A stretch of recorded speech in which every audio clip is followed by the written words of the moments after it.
ఆకలితో అలమటిస్తున్న కోతులకు ఆహారాన్ని అందించి దాతృత్వం చాటుకున్నారు మానుకోట సబ్ రిజిస్ట్రార్ తస్లీమా మహమ్మద్. నిత్యం ఆకలితో ఉన్న అన్నార్తులకు, యాచకులకు ఆహారాన్ని అందించే సబ్ రిజిస్ట్రార్ తస్లీమా మంగళవారం మూగజీవాలకు అరటి పండ్లను అందించి సహృదయాన్ని చాటుకున్నారు. తస్లీమా మంగళవారం ఉదయం ఆఫీస్కి వెళ్తున్న సమయంలో మహబూబాబాద్ సమీపంలో ఆహారం దొరకక ఉన్న మూగజీవాల వేదనను చూసిన తస్లీమా అరటి పండ్లను తెప్పించి స్వయంగా వానరాలకు అందించారు. మూగజీవాల ఆకలిని తీర్చడం ఎంతో ఆనందంగా ఉందని తస్లీమా అన్నారు. మనుషులకు ఆకలి వేస్తే అడుగుతారని, కానీ నోరు లేని మూగజీవాలు అడగలేవని మనమే అర్థం చేసుకుని వాటికి ఆహారాన్ని అందించాలని తస్లీమా తెలిపారు. ప్రకృతి వైపరీత్యాలతో చెట్లు లేక కోతులు, పక్షులు ఆహారం దొరకక విలవిలలాడుతున్నాయని, ఆకలితో అలమటిస్తూ రోడ్లపై తిరుగుతున్న మూగజీవాల ఆకలిని తీర్చి మానవత్వం చాటుకోవాలని తస్లీమా కోరారు.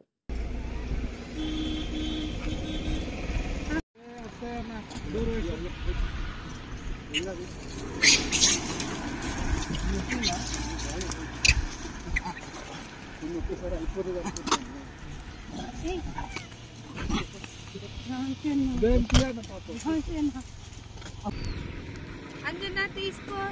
Very good, thank you. చూద్దా నాకు ఇయ్యండి. ఇగో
అంజనా తీసుకో.